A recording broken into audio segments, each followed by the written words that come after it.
Oh my God. You guys, what we just witnessed is absolutely chef's kiss.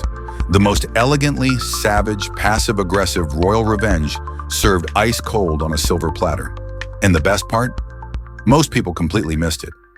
Meghan Markle just threw the most exquisite shade at the entire British royal family, and she did it while giving helpful parenting advice on her podcast. The audacity, the brilliance, the sheer artistry of this royal burn is so sophisticated that it went right over everyone's heads like a paper airplane in a hurricane. But not us. Oh no, we see you, Meghan. We see exactly what you did there. The setup. So picture this. It's May 27th, 2025. Meghan's on her podcast, Confessions of a Female Founder, chatting with Spanx founder Sarah Blakely about business and motherhood. Sounds innocent enough, right? Just two successful women having a casual conversation about entrepreneurship. But then, Meghan drops this absolute bombshell disguised as maternal wisdom. I will say this to every woman in the world, or every person in the world, who's gonna have a child. If you have an idea of what you're gonna name that baby, you keep it so close to your heart until that baby is born and it's named. Don't ask anyone's opinion. Now, if you're a normal person, you might think, oh, that's nice advice. But if you've been following the royalty like it's your full-time job, which, let's be honest, it basically is, your jaw just hit the floor so hard it created a crater. Because folks, this isn't parenting advice. This is a declaration of war wrapped in a velvet glove. The backstory, let me take you back to June 2021. The world was still reeling from Harry and Meghan's Oprah interview bombshells, and then bam, baby announcement. They welcomed their daughter and named her Lilibet Diana Mountbatten Windsor. Now Diana? Beautiful tribute to Harry's mother. Nobody questioned that. But Lilibet? Record scratch freeze frame. That's where things got spicy. See, Lilibet wasn't just any name. This was Queen Elizabeth's most sacred, intimate childhood nickname. We're talking about a name so personal, so private, that by 2021, Prince Philip, her husband of 73 years, was basically the only person left alive who could call her that. This nickname came from when little Elizabeth couldn't pronounce her own name and called herself Lilibet instead. Her grandfather, King George V, thought it was adorable. Her parents used it. Her sister Margaret used it. Philip used it as a term of endearment. But here's the thing, and this is crucial. This wasn't like calling your grandma Nana or Granny. This was the equivalent of someone naming their baby after your most intimate pet name that only your spouse whispers to you in private moments. The controversy explodes. So when Harry and Meghan announced they'd named their daughter Lilibet to honor the Queen, the palace went into absolute meltdown mode behind closed doors.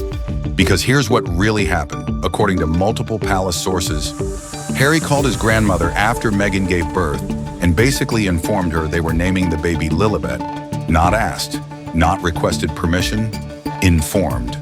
Can you imagine that conversation? Oh, hi, Granny.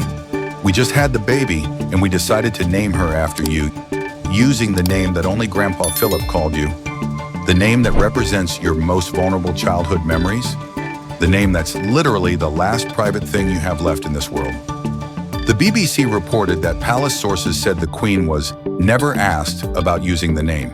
And then Harry and Meghan's lawyers came out swinging, calling the BBC's report false and defamatory. They released a statement saying, the Duke spoke with his family in advance of the announcement. In fact, his grandmother was the first family member he called. During that conversation, he shared their hope of naming their daughter Lilibet in her honor. Had she not been supportive, they would not have used the name. Shared their hope. Had she not been supportive. We told her what we were doing, and what was she gonna say? No? To a newborn baby? While we're holding all the PR cards? The Queen's true feelings revealed. But here's where it gets absolutely juicy. Fast forward to 2024, and royal biographer Robert Hardman drops a truth bomb that shook the monarchy to its core. In his book, The Making of a King, Hardman reveals that a palace insider said Queen Elizabeth was as angry as I'd ever seen her about the Lilibet situation. We're talking about a woman who lived through World War II, who dealt with her son's divorce scandals, who weathered every royal crisis with stoic grace. And this made her angrier than anything they'd witnessed. The Queen reportedly told aides, "I don't own the palaces, I don't own the paintings. The only thing I own is my name, and now they've taken that. The only thing I own is my name, and now they've taken that." Oh my God, the heartbreak in that statement. This woman who dedicated her entire life to service, who gave up everything for the crown, who couldn't even choose her own husband without approval, the only thing she felt was truly hers was this tiny, intimate nickname from her childhood. And they took it. They took the last piece of Elizabeth the person as opposed to Elizabeth the Queen. Now let's talk about how royal baby naming actually works, because this is where Meghan's recent advice becomes absolutely savage. For centuries, the royal family has followed specific protocols for naming babies. Multiple names honoring family members, traditional choices for those high in the line of succession, and here's the key part, an informal but universally respected practice of discussing name choices with the Queen beforehand. Not asking permission exactly, but sharing the decision respectfully, allowing Her Majesty to voice any concerns, showing deference to the head of the family. Royal expert Kate Williams explained it perfectly. Of course, they have such respect for the Queen that if she says, "I really don't like that name," they definitely take that into account. It's about respect. It's about family. It's about acknowledging that when you're part of the most famous family in the world, your choices affect everyone. William and Kate, they followed protocol perfectly with George, Charlotte, and Louis. Traditional names, multiple middle names honoring family members, discussions with the Queen beforehand. Harry and Meghan, they basically said, "Thanks, but we'll do whatever we want." The beautiful irony. And here's where the irony gets so thick you could cut it with a knife. Meghan's entire recent podcast advice, "Keep it close to your heart, don't ask anyone's opinion," is literally the opposite of what royal protocol demands. She's essentially telling the world, do exactly what we did and screw everyone else's feelings. But wait, it gets better. Remember, Meghan and Harry insist they got the Queen's blessing. Their official story is that they did ask and she did approve. So either A, they're lying about asking, which makes Meghan's advice a retroactive justification for their behavior, or B, they're telling the truth about asking, which makes Meghan's current advice completely hypocritical to their own actions. Either way, this woman is playing 4D chess while everyone else is playing checkers. But let's go deeper, because this is where it gets really interesting. Meghan's timing here is absolutely perfect. She's giving this advice right as the royal naming controversy has been thrust back into the spotlight with Hardman's book Revelations. She knows everyone's talking about Lilibet again. She knows the palace sources have revealed how angry the Queen really was. So what does she do? She doubles down. She essentially says, "You know what? We were right to not ask anyone. In fact, nobody should ask anyone. Keep your baby names secret. Don't let anyone influence your decisions." It's the most elegant FU in royal history. She's not directly addressing the Lilibet controversy. She's not getting into a public spat with the palace. She's just giving helpful parenting advice that happens to completely validate their controversial decision while subtly suggesting that anyone who has a problem with it is just meddling and interfering. And the psychology here is brilliant. By framing it as advice to every woman in the world, Meghan positions herself as the relatable, independent mom, standing up to overbearing in-laws and family pressure. Who hasn't dealt with pushy relatives who have opinions about everything? Who hasn't felt frustrated when family members try to insert themselves into your personal decisions? Suddenly, Meghan's not the difficult daughter-in-law who disrespected royal protocol. She's the empowered woman who refused to let anyone control her choices about her own children.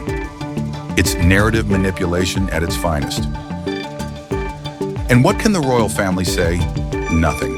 Absolutely nothing. They can't come out and say, actually, you should ask family members about baby names because respect and tradition matter. They'd look like controlling monsters. They can't address the Lilibet controversy directly without looking petty and vindictive. They can't even defend the Queen's memory without seeming to attack a grieving granddaughter-in-law's parenting choices. Meghan has put them in checkmate. They have to sit there and take it while she reframes the entire narrative to make them look like the unreasonable ones. This is part of a broader pattern we've seen from Meghan and Harry since they left the royal fold. They consistently position themselves as the victims of an outdated controlling system, while simultaneously benefiting from their royal connections. They left because they wanted privacy and independence, but they're still using their royal titles and talking about royal drama on global platforms. They claim they want to be left alone, but they keep inserting themselves into public conversations about the monarchy. And now with this baby name advice, Meghan's essentially saying, we were right to buck tradition, and everyone else should do the same. It's rebellion disguised as empowerment, disguised as parenting advice. What makes this even more fascinating is how it reflects broader cultural shifts around family dynamics and individual autonomy. Meghan's advice resonates because many people do struggle with overbearing family members. Many people do feel like their personal choices get scrutinized and criticized by relatives who think they know better. By positioning the royal naming protocols as just another example of family overreach, Meghan taps into a universal frustration while simultaneously defending her own controversial choices. She's essentially saying, your mother-in-law has opinions about your baby's name? Your grandmother thinks you should choose something more traditional? Well, I had the same problem with the literal Queen of England. And you know what I did? I ignored them all and did what felt right for my family. But here's what I think is really happening. This isn't just about defending past decisions. This is about setting the stage for future ones. Harry and Meghan have 2 young children who will grow up knowing they're part of the royal family but not bound by royal protocols. Archie and Lilibet will have to navigate their unique position between royalty and celebrity, tradition and independence. By establishing this narrative now, that their parents prioritize their children's individual identities over royal expectations, Meghan's creating a framework for how Archie and Lilibet can understand their own story. They're not the kids whose parents disrespected the Queen. They're the kids whose parents fought for their right to be themselves. And here's the ultimate irony in all of this. Meghan's advice about keeping baby names secret until birth, the royal family already does that. Royal baby names are traditionally kept private until after the birth and are announced only when the parents are ready. So in a weird way, Meghan's revolutionary advice is actually perfectly aligned with royal protocol. The difference isn't in the secrecy, it's in the consultation. The royal family keeps names secret from the public, but discusses them privately with family. Meghan's suggesting you keep them secret from everyone, including family. It's a subtle but crucial distinction that completely changes the dynamic. What we're witnessing here is the final transformation of Meghan Markle from royal rebel to parenting influencer. She's taken her most controversial royal decision and repackaged it as universal wisdom. And you know what? It's probably going to work. Because at the end of the day, most people don't care about royal protocols or centuries-old traditions. They care about feeling empowered in their own lives and families. If Meghan can help them feel like standing up to pushy relatives is not just okay, but actually noble and necessary, she wins the narrative war. The palace can keep their traditions and their protocols. Meghan gets to be the voice of modern parenting and individual autonomy, bringing it all together. So there you have it, folks. What looked like innocent parenting advice on a business podcast was actually the most sophisticated piece of royal revenge we've seen since the Oprah interview. Meghan Markle just took the most painful controversy of her royal tenure, flipped it completely on its head, and turned it into a rallying cry for parental independence. She didn't apologize, she didn't back down. She didn't even acknowledge the controversy directly. Instead, she said, you know what? We were right. And not only were we right, but everyone should do exactly what we did. It's bold, it's brilliant, it's absolutely ruthless. And whether you love her or hate her, you have to admit, this woman knows how to play the long game. The Queen may have owned the palaces and the paintings, but Meghan owns the narrative. And that, my friends, might be the most powerful thing of all. Finally. So the next time someone tries to tell you that royal drama is just celebrity gossip, remember this moment. Remember how a single piece of parenting advice on a podcast became a masterclass in psychological warfare and narrative control? Because this is history being written in real time. And we just watched the future Queen of Hearts deliver a checkmate that the actual queen never saw coming.